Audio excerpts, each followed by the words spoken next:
Friends എല്ലാവർക്കും ശ്രീസ് PSC വേൾഡിലേക്ക് സ്വാഗതം. വരാൻ പോകുന്ന കമ്പനി ബോർഡ്, VFA, അതുപോലെ ബൊക്കോ എന്നിവയ്ക്ക് വേണ്ടിയുള്ള ക്ലാസ്സുകളാണ് നമ്മൾ നൽകുന്നത്. എല്ലാവരും ക്ലാസ് കണ്ടിട്ട് പഠിക്കുക, സമയം കളയാതെ എല്ലാവരും സ്മാർട്ട് സ്റ്റഡി നടത്തുക. ഓക്കെ, അപ്പോൾ നമുക്ക് ഇന്നത്തെ ക്ലാസ്സിലേക്ക് പോയാലോ. PYQ സെക്ഷനാണേ. വില്ലേജ് ഫീൽഡ് അസിസ്റ്റൻ്റ് 2017 നടത്തിയ ഒരു ക്വസ്റ്റ്യൻ പേപ്പറാണ് കേട്ടോ.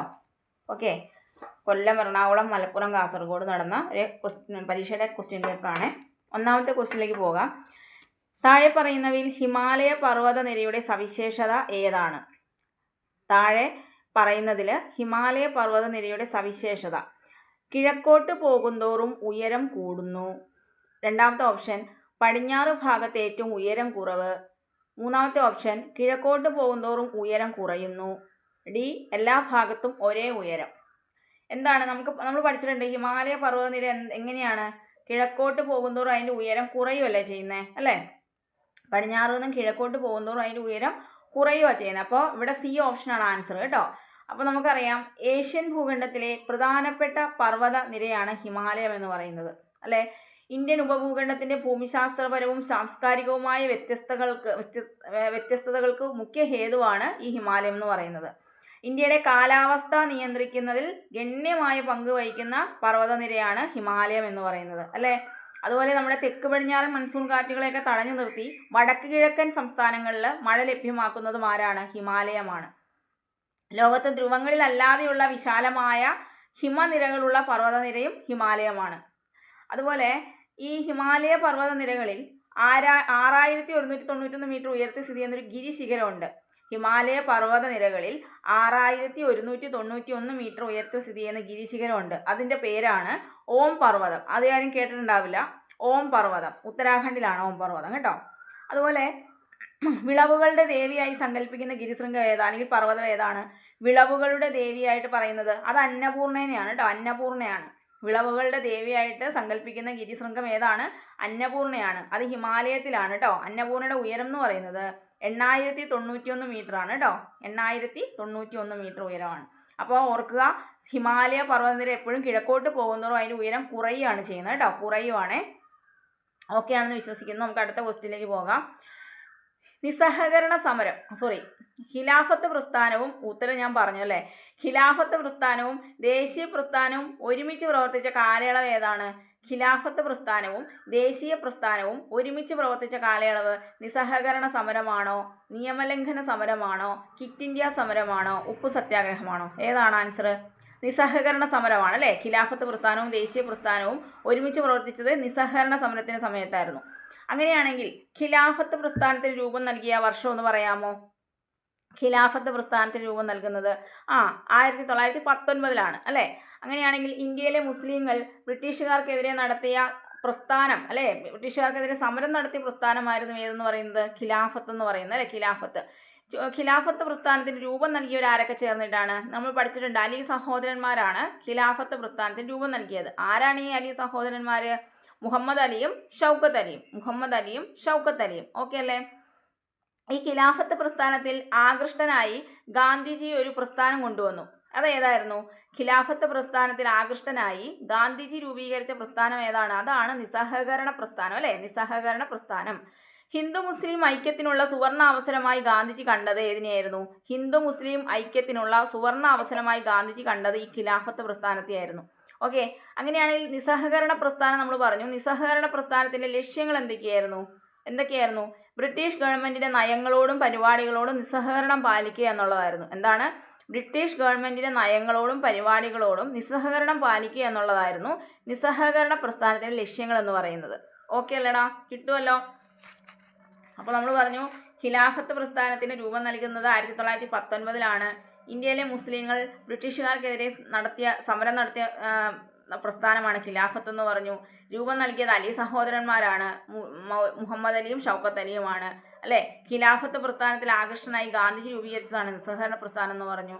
ഓക്കെ, ഇപ്പോൾ ക്ലിയർ ആയെന്ന് ഞാൻ വിശ്വസിക്കുന്നു. അടുത്ത ക്വസ്റ്റ്യനിലേക്ക് പോട്ടെ. അടുത്ത ക്വസ്റ്റ്യൻ, മൂന്നാമത്തെ ക്വസ്റ്റ്യൻ. താഴെ പറയുന്നതിൽ കിഴക്കോട്ട് ഒഴുകുന്ന നദി ഏതാണ്? പമ്പ, പെരിയാർ, പാമ്പാർ, കുന്തിപ്പുഴ.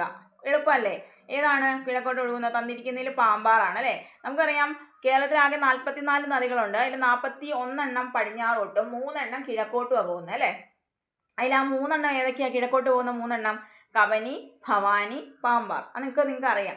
ഇവിടെ തന്നിരിക്കുന്നതിൽ ഞാൻ പറഞ്ഞു പാമ്പാറാണ് ആൻസർ അല്ലേ. അങ്ങനെയാണെങ്കിൽ നമുക്കറിയാം ഇരവികുളം ദേശീയോദ്യാനം അല്ലേ, ചിന്നാർ വന്യജീവി സങ്കേതം എന്നിവയിലൂടെയൊക്കെ ഒഴുകുന്ന നദിയാണ് ഏത്? ഈ പാമ്പാർ എന്ന് പറയുന്നത്. ഇരവികുളം അതുപോലെ ചിന്നാർ വന്യജീവി സങ്കേതത്തിലൂടെയൊക്കെ ഒഴുകുന്ന നദി ഏതാണെന്ന് ചോദിച്ചാൽ ഏതാണ്? പാമ്പാറാണ് അല്ലേ. പാമ്പാർ ഏത് ജില്ലയിലാണെന്ന് പറഞ്ഞേ? ഏത് ജില്ലയിലൂടെയാണ് പാമ്പാർ ഒഴുകുന്നത്? ഇടുക്കി ജില്ലയാണ് അല്ലേ, ഇടുക്കി ജില്ലയാണ്. ഇനി കേരളത്തിൽ ഉത്ഭവിച്ച് തമിഴ്നാട്ടിലേക്ക് ഒഴുകുന്ന നദികൾ ഏതൊക്കെയാണ്? കേരളത്തിൽ ഉത്ഭവിച്ച് തമിഴ്നാട്ടിലേക്ക് ഒഴുകുന്ന നദികളാണ് ഭവാനിയും പാമ്പാറും കേട്ടോ. കേരളത്തിൽ ഉത്ഭവിച്ചിട്ട് എങ്ങോട്ടേക്ക് ഒഴുകും? തമിഴ്നാട്ടിലേക്ക് ഒഴുകും. ഭവാനിയും പാമ്പാറും ആണേ. ഇനി പാമ്പാറ് ഉത്ഭവസ്ഥാനത്ത് എന്ത് പേരിലാണ് അറിയപ്പെടുന്നത്? ചോദിക്കാറുണ്ട്. പാമ്പാറ് ഉത്ഭവസ്ഥാനത്ത് തലയാർ എന്ന പേരിലാണ് അറിയപ്പെടുന്നത്. പാമ്പാർ, തലയാർ നമുക്ക് കണക്ട് ചെയ്യാൻ പറ്റും അല്ലേ. പാമ്പാർ ഉത്ഭവസ്ഥാനത്ത് അറിയപ്പെട്ടത് തലയാർ എന്ന പേരിലാണ്. ഓക്കെ. ഇനി പാമ്പാറും തേനാറും തമിഴ്നാട്ടിൽ വെച്ച് സംഗമിച്ച് രൂപം കൊള്ളുന്ന കാവേരി നദിയുടെ പോഷക നദി ഏതാണ്? പാമ്പാറും തേനാറും തമിഴ്നാട്ടിൽ വെച്ച് സംഗമിച്ച് രൂപം കൊള്ളുന്ന കാവേരി നദിയുടെ പോഷക നദിയാണ് അമരാവതി. ഓക്കെ. അപ്പോൾ പാമ്പാറ് ഉത്ഭവസ്ഥാനത്ത് അറിയപ്പെടുന്ന പേരാണ് തലയാറ്.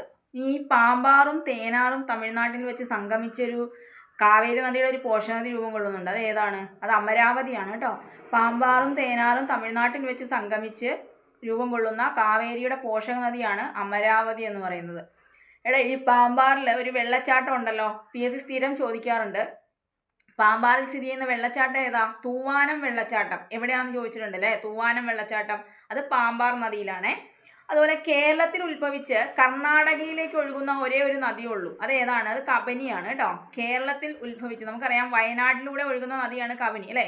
തൊണ്ടാർമുടിയിലാണ് ഉത്ഭവം എന്നൊക്കെ നിങ്ങൾക്ക് അറിയാം. അപ്പോൾ കബനി കേരളത്തിൽ ഉത്ഭവിച്ചിട്ട് എങ്ങോട്ടേക്ക് പോകും? കർണാടകയിലേക്ക് ഒഴുകും അല്ലേ.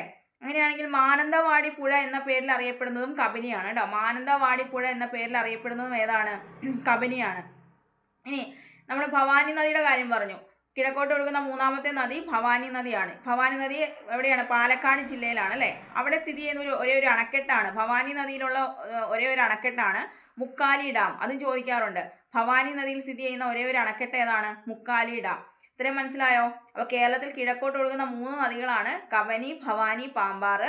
ഇത് ഇരവികുളം ദേശീയോദ്യാനം, ചിന്നാർ വന്യജീവി സങ്കേതം എന്നിവയിലൂടെ ഒഴുകുന്ന നദിയാണ് പാമ്പാർ എന്ന് പറയുന്നത്. കേരളത്തിൽ ഉത്ഭവിച്ച് തമിഴ്നാട്ടിലേക്ക് ഒഴുകുന്ന 2 നദികളാണ് ഭവാനിയും പാമ്പാറും. പാമ്പാറ് ഉത്ഭവസ്ഥാനത്ത് തലയാർ എന്ന പേരിലാണ് അറിയപ്പെടുന്നത്. പാമ്പാറും തേനാറും തമിഴ്നാട്ടിൽ വെച്ച് സംഗമിച്ചാണ് കാവേരി നദിയുടെ പോഷക നദിയായ അമരാവതി രൂപം കൊള്ളുന്നതെന്ന് പറഞ്ഞു. പാമ്പാറിലുള്ള വെള്ളച്ചാട്ടമാണ് തൂവാനം വെള്ളച്ചാട്ടം.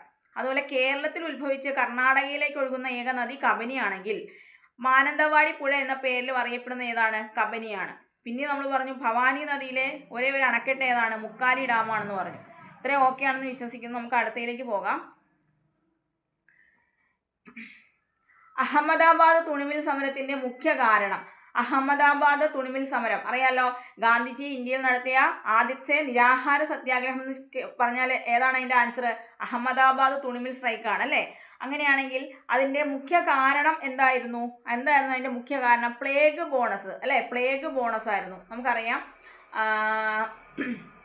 ഗാന്ധിജിയുടെ ആദ്യ നിരാഹാര സമരമാണ് മിൽ തൊഴിലാളികൾക്ക് വേണ്ടിയിട്ട് അല്ലേ. അഹമ്മദാബാദ് മിൽ തൊഴിലാളികൾക്ക് വേണ്ടിയിട്ടുള്ള സ്ട്രൈക്കായിരുന്നു.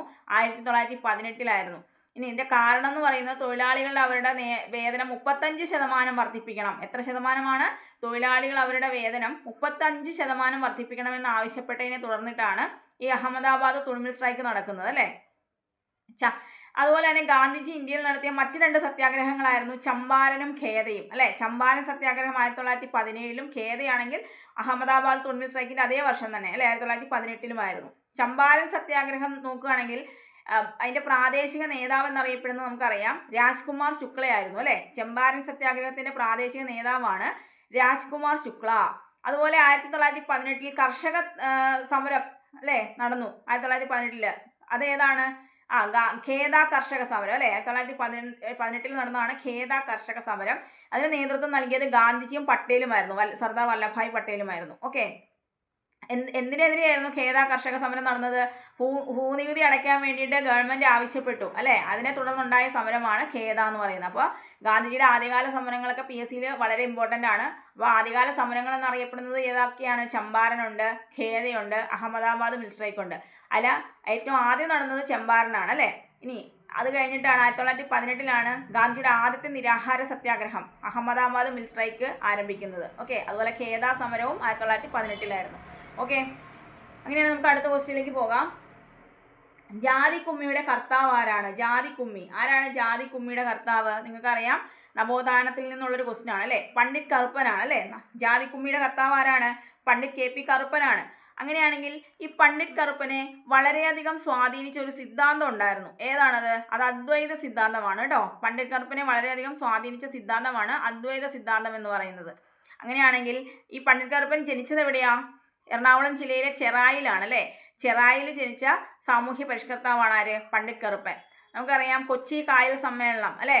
കൊച്ചി കായൽ സമ്മേളനത്തിന് നേതൃത്വം വഹിച്ചത് ആരായിരുന്നു? 1913 കൊച്ചി കായൽ സമരം. അതും ആരായിരുന്നു? പണ്ഡിറ്റ് കറുപ്പന്റെ നേതൃത്വത്തിലായിരുന്നു കൊച്ചി കായൽ സമരം നടന്നത്. ഓക്കെ, അങ്ങനെയാണെങ്കിൽ പുലയ സമുദായത്തിന്റെ അഭിവൃദ്ധിക്ക് വേണ്ടിയിട്ട് KP വള്ളോനുമായിട്ട് ചേർന്ന് പണ്ഡിറ്റ് കറുപ്പൻ ഒരു സഭ സ്ഥാപിച്ചു. ഏതത്? അതാണ് കൊച്ചി പുലയ മഹാസഭ അല്ലേ? കൊച്ചി പുലയ മഹാസഭ സ്ഥാപിച്ചത് ആരാണ്? പണ്ഡിറ്റ് കറുപ്പനാണ്. പുലയ സമുദായത്തിന്റെ അഭിവൃദ്ധിക്ക് വേണ്ടിയിട്ട് ആരോടൊപ്പം? KP വള്ളോനോടൊപ്പം ചേർന്ന് അദ്ദേഹം സ്ഥാപിച്ചതാണ് കൊച്ചി പുലയ മഹാസഭ. KP കറുപ്പന്റെ കൃതികൾ ഏതൊക്കെയാണ്? സ്തോത്രമന്ദാരം അല്ലെ, ലളിതോപഹാരം, കിളിപ്പാട്ട്, നമ്മളിപ്പോൾ പറഞ്ഞ ഏതായിരുന്നു? ജാതിക്കുമ്മി, ഇതൊക്കെ ആരാണ്? KP കറുപ്പനാണ് അല്ലേ? പണ്ഡിറ്റ് കറുപ്പനാണ്. പണ്ഡിറ്റ് കറുപ്പൻ വിപ്ലവം കവിതയിലും സാമൂഹിക രംഗത്ത് എന്ന കൃതിയുണ്ട്. അത് രചിച്ചത് ആരാന്നറിയാമോ? പണ്ഡിറ്റ് കറുപ്പൻ വിപ്ലവം കവിതയിലും സാമൂഹിക രംഗത്തും എന്ന കൃതി രചിച്ചത് തങ്കപ്പൻ പൂയപ്പള്ളിയാണ്. ഞാൻ ചോദിച്ചാലോ? ഓർത്ത് വെച്ചേക്കണേ. പണ്ഡിറ്റ് കറുപ്പൻ വിപ്ലവം കവിതയിലും സാമൂഹിക രംഗത്തും എന്ന കൃതി രചിച്ചത് ആരാടാ? തങ്കപ്പൻ പൂയപ്പള്ളിയാണ്. അപ്പോൾ ഇത്ര ഓർത്തിരിക്കുക. നമുക്ക് അടുത്തയിലേക്ക് പോകാം.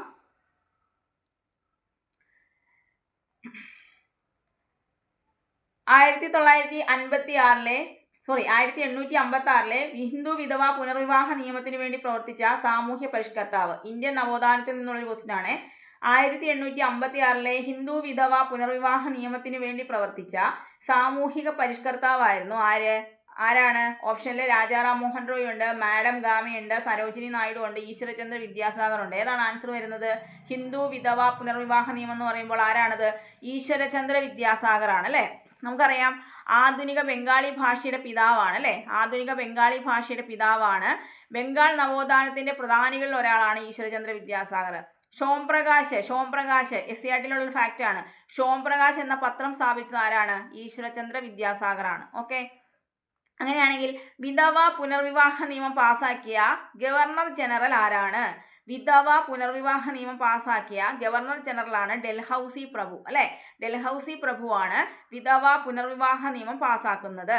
സതീ സമ്പ്രദായത്തിനെതിരെ നിയമം പാസാക്കാൻ വില്യം ബെന്റിക് പ്രഭുവിനെ സഹായിച്ച സാമൂഹ്യ പരിഷ്കർത്താവ് ആരാണ്? അത് രാജാറാം മോഹൻ റോയ് ആണ് അല്ലെ? സതീ സമ്പ്രദായത്തിനെതിരെ നിയമം പാസാക്കാൻ വില്യം ബെന്റിക് പ്രഭുവിനെ സഹായിക്കുന്നത് രാജാറാം മോഹൻ റോയ് ആണ്. സതി നിർത്തലാക്കുന്ന വില്യം ബെന്റിക് പ്രഭുവാണ്. പക്ഷെ വില്യം ബെന്റിക് പ്രഭുവിനെ സഹായിയായിട്ട് നിന്ന സാമൂഹ്യ പരിഷ്കർത്താവാണ് ആര്? രാജാറാം മോഹൻ റോയ് എന്ന് പറയുന്നത്. ശൈവ രീതിയിലുള്ള വിവാഹത്തെ പ്രോത്സാഹിപ്പിച്ച സാമൂഹ്യ പരിഷ്കർത്താവ് ആരാണ്? ശൈവ രീതിയിലുള്ള വിവാഹത്തെ പ്രോത്സാഹിപ്പിച്ചു രാജാറാം മോഹൻ റോയ് ആണ്. ഓക്കെ, അതുപോലെ ആൺകുട്ടികളുടെയും പെൺകുട്ടികളുടെയും വിവാഹപ്രായം 18ഉം 14ഉമായി നിജപ്പെടുത്തിയ ശാരദാ നിയമത്തിന്റെ പേരെന്താണ്? ശാരദാ നിയമം പാസാക്കിയ വൈസ്രോയി ആരാണ്? അറിയാമോ? അത് ഇർവിൻ പ്രഭുവാണ് കേട്ടോ. ഒന്നുകൂടെ, ആൺകുട്ടികളുടെയും പെൺകുട്ടികളുടെയും വിവാഹപ്രായം 18ഉം 14ഉം ആയി നിജപ്പെടുത്തിയ ശാരദാ നിയമം പാസാക്കിയ വൈസ്രോയി ആണ് ഇർവിൻ പ്രഭു എന്ന് ഓർത്തു വെച്ചേക്കണം. ഓക്കെ അല്ലേ? അപ്പോൾ നമ്മളിപ്പോൾ എന്താ പഠിച്ചത്? എന്താ പഠിച്ചേ? 1856 ഹിന്ദു വിധവാ പുനർവിവാഹ നിയമത്തിന് വേണ്ടി പ്രവർത്തിച്ച സാമൂഹ്യ പരിഷ്കർത്താവാണ് ഈശ്വരചന്ദ്ര വിദ്യാസാഗർ. അദ്ദേഹത്തിൻ്റെ ഒരു പത്രം പറഞ്ഞു, ഷോംപ്രകാശ് എന്ന പത്രം പറഞ്ഞു. ബംഗാൾ നവോത്ഥാനത്തിന്റെ പ്രധാനികളിൽ ഒരാളാണ്. ആധുനിക ബംഗാളി ഭാഷയുടെ പിതാവ് എന്നറിയപ്പെടുന്നു. അതുപോലെ വിധവാ പുനർവിവാഹ നിയമം പാസാക്കിയ വൈസ്രോയ് ഗവർണർ ജനറൽ ആരാണെന്ന് ചോദിച്ചാൽ അത് ഡൽഹൌസി പ്രഭുവാണെന്ന് ഓർക്കുക. ഇനി സതീ സമ്പ്രദായത്തിനെതിരെ നിയമം പാസാക്കാൻ വില്യം ബെന്റിക് പ്രഭുവിനെ സഹായിച്ച സാമൂഹ്യ പരിഷ്കർത്താവ് രാജാറാം മോഹൻ റോയ് ആണ്. അതുപോലെ ശാരദാ നിയമം. എന്താണ് ശാരദാ നിയമം? ആൺകുട്ടികളുടെയും പെൺകുട്ടികളുടെയും വിവാഹപ്രായം 18ഉം 14ഉം ആക്കി നിജപ്പെടുത്തിയ ശാരദാ നിയമം പാസാക്കിയ വൈസ്രോയി ആണ് ആര്? ഇർവിൻ പ്രഭു. ഓക്കെ ആയി? ക്ലിയർ ആയി എന്ന് വിശ്വസിക്കുന്നു. അടുത്ത ക്വസ്റ്റ്യനിലേക്ക് പോവാണേ. അടിസ്ഥാന സൗകര്യ വികസനത്തിനായി കേരള സർക്കാർ രൂപീകരിച്ച കിഫ്ബി ബോർഡിന്റെ ചെയർപേഴ്സൺ ആരാണ്? ഒന്നുകൂടെ, അടിസ്ഥാന സൗകര്യ വികസനത്തിനായി കേരള സർക്കാർ രൂപീകരിച്ച കിഫ്ബി ബോർഡിന്റെ ചെയർപേഴ്സൺ ആരാണ്? ആരാണ് ചെയർപേഴ്സൺ കിഫ്ബിയുടെ? ആരാണ്? CM ആണല്ലേ, മുഖ്യമന്ത്രിയാണ്. കിഫ്ബിയുടെ പൂർണ്ണരൂപം ചോദിച്ചിട്ടുണ്ടേ. കിഫ്ബിയുടെ പൂർണ്ണരൂപം ഒന്ന് പറയാമോ? Kerala infrastructure investment fund board അല്ലെ. Kerala infrastructure investment fund board എന്നാണ് കിഫ്ബിയുടെ പൂർണ്ണരൂപം. ഇത് ഏത് വകുപ്പിന് കീഴിലാണെന്നറിയാമോ? ഒരു സ്വയംഭരണാധികാരമുള്ള സ്ഥാപനമാണ് കിഫ്ബി എന്ന് പറയുന്നത് അല്ലെ. ധനകാര്യ വകുപ്പിന് കീഴിലാണ്. പഠിക്കണേടാ. ധനകാര്യ വകുപ്പിന് കീഴിലുള്ള ഒരു സ്വയംഭരണ സ്ഥാപനമാണ് കിഫ്ബി എന്ന് പറയുന്നത്. Kerala infrastructure investment fund board എന്ന് പറയുന്നത് കേട്ടോ. ഇനി ആക്ട്, ഒരു ആക്ട് പ്രകാരമാണ് കിഫ്ബി രൂപീകരിച്ചത്, നമ്മൾ പറഞ്ഞു അല്ലെ. അപ്പോൾ Kerala infrastructure investment fund act 2009 act 4 പ്രകാരമാണ് കിഫ്ബി രൂപീകരിച്ചിരിക്കുന്നത്. ഓക്കെ, ജസ്റ്റ് ഒന്ന് ഓർത്തിരിക്കുക. Kerala infrastructure investment fund act 1999 പ്രകാരമാണ് കിഫ്ബി രൂപീകരിച്ചിരിക്കുന്നത്. ഇനി കിഫ്ബി നിയമം ഭേദഗതി ചെയ്തത് എന്നായിരുന്നു? ഈ കിഫ്ബി നിയമം ഭേദഗതി ചെയ്യുന്നത് 2016 ഓഗസ്റ്റിലെ ഭേദഗതി ഓർഡിനൻസിലൂടെയാണെന്ന് ഓർക്കുക കേട്ടോ. 2016 ഓഗസ്റ്റിലെ ഭേദഗതി ഓർഡിനൻസിലൂടെയാണ് കിഫ്ബി നിയമം ഭേദഗതി ചെയ്യുന്നത്. കിഫ്ബിയുടെ വൈസ് ചെയർമാൻ പദവി വഹിക്കുന്നത് ആരാ? കേരളത്തിലെ ധനകാര്യ മന്ത്രിയാണ് കേട്ടോ. കിഫ്ബിയുടെ വൈസ് ചെയർമാൻ പദവി ആർക്കാണ്? കേരള ധനകാര്യ മന്ത്രിയാണ്. എന്നാൽ ചെയർപേഴ്സൺ ആരാന്ന് ചോദിക്കുകയാണെങ്കിൽ CM ആണ്. എന്നാൽ വൈസ് ചെയർമാൻ ആരാണ്? കേരള ധനകാര്യ മന്ത്രിയാണ്. അതുപോലെ ലണ്ടൻ ഓഹരി വിപണിയിൽ ലിസ്റ്റ് ചെയ്യപ്പെട്ട ആദ്യ ഇന്ത്യൻ സംസ്ഥാനതല സ്ഥാപനവും കിഫ്ബിയാണ്. ലണ്ടൻ ഓഹരി വിപണിയിൽ ലിസ്റ്റ് ചെയ്യപ്പെട്ട ആദ്യ ഇന്ത്യൻ സംസ്ഥാനതല സ്ഥാപനം ചോദിച്ചാലും കിഫ്ബിയാണ്. വിദ്യാഭ്യാസം, ആരോഗ്യം, ഗതാഗതം, വൈദ്യുതി, ജലവിതരണം അങ്ങനെയുള്ള എല്ലാ മേഖലകൾ ഈ പദ്ധതി ഉൾക്കൊള്ളുന്നുണ്ട്. മനസ്സിലായോ? വിദ്യാഭ്യാസമാണെങ്കിലും ആരോഗ്യമാണെങ്കിലും ഗതാഗതമാണെങ്കിലും വൈദ്യുതി ആണെങ്കിലും ജലവിതരണം അങ്ങനെയുള്ള സുപ്രധാന മേഖലകളെല്ലാം തന്നെ പദ്ധതി ഉൾക്കൊള്ളുന്നുണ്ട്. ഓക്കെ അല്ലേടാ? കിട്ടിയോ? അപ്പോൾ കിഫ്ബിയുടെ പൂർണ്ണ രൂപം മറക്കരുത്. Kerala infrastructure investment fund board എന്നുള്ളതാണ്. ഓക്കെ, അടുത്ത ക്വസ്റ്റ്യൻ. ഏറ്റവും കുറവ് ആദിവാസികളുള്ള ജില്ല. എളുപ്പമുള്ള ക്വസ്റ്റ്യൻ അല്ലേ? ഏറ്റവും കുറവ് ആദിവാസികളുള്ളത് എവിടെയാണെടാ? എവിടെയാ? കോട്ടയമാണോ, ആലപ്പുഴയാണോ, എറണാകുളമാണോ, കൊല്ലമാണോ? ആലപ്പുഴയിലാണ് അല്ലേ. ഏറ്റവും കുറവ് ആദിവാസികളുള്ള ജില്ല ഏതാണ്? ആലപ്പുഴയാണ്. അപ്പോൾ അങ്ങനെയാണെങ്കിൽ പട്ടികജാതിക്കാർ, ചിലവർക്ക് കുറച്ച് സംശയം വരുന്ന തുടക്കക്കാർക്കൊക്കെ അങ്ങോട്ടും ഇങ്ങോട്ടും മാറിപ്പോകുന്ന ഒരു ഫാക്റ്റാണ്, ശ്രദ്ധിക്കുക. പട്ടികജാതിക്കാർ കൂടുതലുള്ള ജില്ലയാണെങ്കിൽ അത് പാലക്കാട് അല്ലേ. എന്നാൽ പട്ടികജാതിക്കാർ കുറവുള്ളത് എവിടെയാ? അത് വയനാടാണ് കേട്ടോ. ഒന്നുകൂടെ, പട്ടികജാതിക്കാർ കൂടുതൽ പാലക്കാടും കുറവ് എവിടെയാണ്? വയനാടാണ്. ഓക്കെ, ഇനി പട്ടികവർഗം കൂടുതൽ എവിടെയാ? അപ്പോൾ അത് വയനാടാണ്. പട്ടികജാതി എവിടെയാണോ കുറവ് അവിടെ പട്ടികവർഗം കൂടുതലാണെന്ന് ഓർത്താൽ മതി കേട്ടോ. പട്ടികവർഗം കൂടുതൽ വയനാടും അപ്പോൾ പട്ടികവർഗം കുറവ് എവിടെയാ? അത് ആലപ്പുഴ. ശ്രദ്ധിക്കണം. ഓക്കെ, ഒന്നുകൂടെ പറയാം. പട്ടികജാതിക്കാർ കൂടുതൽ പാലക്കാട്, കുറവ് വയനാട്. പട്ടികവർഗം കൂടുതൽ എവിടെയാണ്? വയനാട്. പട്ടികവർഗം കുറവ് ആലപ്പുഴ. മനസ്സിലായല്ലോ? ഇനി പട്ടികജാതി നിരക്ക് ഏറ്റവും കൂടുതൽ എവിടെയാ? പട്ടികജാതിക്കാർ എവിടെയാണോ കൂടുതൽ അവിടെയാണ് നിരക്കും കൂടുതൽ, പാലക്കാടാണ്. എന്നാൽ പട്ടികജാതി നിരക്ക് ഏറ്റവും കുറവ്, വയനാട് പറയരുത്, കണ്ണൂരാണ് കേട്ടോ. പട്ടികജാതി നിരക്ക് ഏറ്റവും കുറവ് കണ്ണൂരും കൂടുതൽ പാലക്കാടുമാണ്. ഓക്കെ, പട്ടികവർഗ നിരക്ക് ഏറ്റവും കൂടുതൽ എവിടെയാ? അത് പട്ടികവർഗം എവിടെയാണോ കൂടുതൽ അവിടെ തന്നെയാണ്, അപ്പോൾ വയനാടാണ്. പട്ടികവർഗ നിരക്ക് വയനാട് തന്നെയാണ്. ഇനി കുറവോ? പട്ടികവർഗ നിരക്ക് കുറവ് എവിടെയാ? അത് കുറവുള്ള ജില്ല ആലപ്പുഴ തന്നെയാണ്. പട്ടികവർഗ നിരക്കും അവിടെ തന്നെയാണ് കുറവ്. ഓക്കെ, കിട്ടിയെന്ന് വിശ്വസിക്കുന്നു. ഒന്നുകൂടെ പറയാം. പട്ടികജാതിക്കാർ കൂടുതലുള്ള ജില്ല പാലക്കാട്, കുറവുള്ള ജില്ല വയനാട്. പട്ടികവർഗക്കാർ കൂടുതലുള്ള ജില്ല വയനാട്, കുറവുള്ളത് ആലപ്പുഴ. പട്ടികജാതി നിരക്ക് ഏറ്റവും കൂടുതൽ പാലക്കാട്, പട്ടികജാതി നിരക്ക് കുറവ് കണ്ണൂർ. പട്ടികവർഗ നിരക്ക് ഏറ്റവും കൂടുതൽ വയനാട്, പട്ടികവർഗ നിരക്ക് ഏറ്റവും കുറവ് ആലപ്പുഴ. കിട്ടിയെന്ന് വിശ്വസിക്കുന്നു കേട്ടോ. അപ്പോൾ ഇന്ന് ഇത്രയും ക്വസ്റ്റ്യൻസേ ഞാൻ പറയുന്നുള്ളൂ. ബാക്കി നമുക്ക് അടുത്ത ക്ലാസ്സിൽ പഠിക്കാം കേട്ടോ. അപ്പോൾ ക്ലാസ്സൊക്കെ ഇഷ്ടപ്പെടുന്നുവെങ്കിൽ നിങ്ങൾ നിങ്ങളുടെ കൂട്ടുകാരിലേക്കൊക്കെ ഒന്ന് ഈ ക്ലാസ് എത്തിക്കുക, ലൈക്ക് ചെയ്യുക, അതുപോലെ സബ്സ്ക്രൈബ് ചെയ്യാതെ കാണുന്നവരുണ്ടെങ്കിൽ ഒന്ന് സബ്സ്ക്രൈബ് ചെയ്തേക്കുക. ഓക്കെ, അപ്പോൾ എല്ലാവർക്കും ബൈ.